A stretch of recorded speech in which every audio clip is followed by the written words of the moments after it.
ആചാരാനുഷ്ഠാന പെരുമകളിൽ നിരവധി കൗതുകങ്ങൾ ഒളിഞ്ഞിരിക്കുന്ന ദേവഭൂമിയാണ് കരിപ്പൊടി ശ്രീ തിരൂർ മുച്ചിലോടിൻ്റേത്.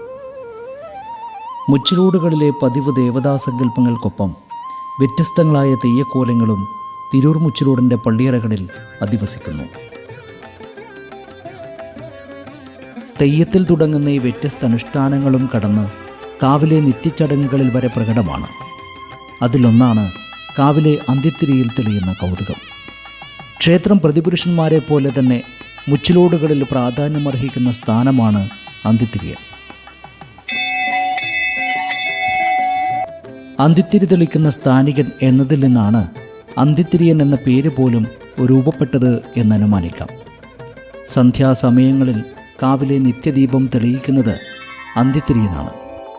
കരിപ്പൊടിയിലേക്ക് വന്നാൽ അന്ത്യത്തിരിയൻ ആചാരസ്ഥാനമുണ്ടെങ്കിലും നിത്യദീപം തെളിയിച്ചു വരുന്നത് ക്ഷേത്രം ഭരണാവകാശം കൈയാളുന്ന 4 തറവാടുകളിൽപ്പെട്ടവരാണ്.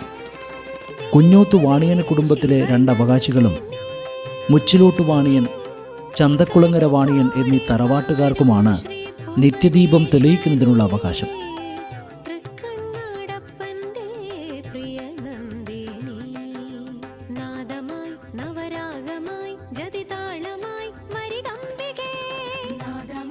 പന്ത്രണ്ട് മാസക്കാലത്തെ 3 മാസത്തെ തവണകളായി 4 അവകാശികൾ നിറവേറ്റി വരുന്നു. മറ്റു മുച്ചിലോടുകളിൽ നിന്നും കണ്ടുവരുന്ന സവിശേഷതയാണ് അന്ത്യത്തിരിയിൽ തെളിയുന്ന ഈ കൗതുകം.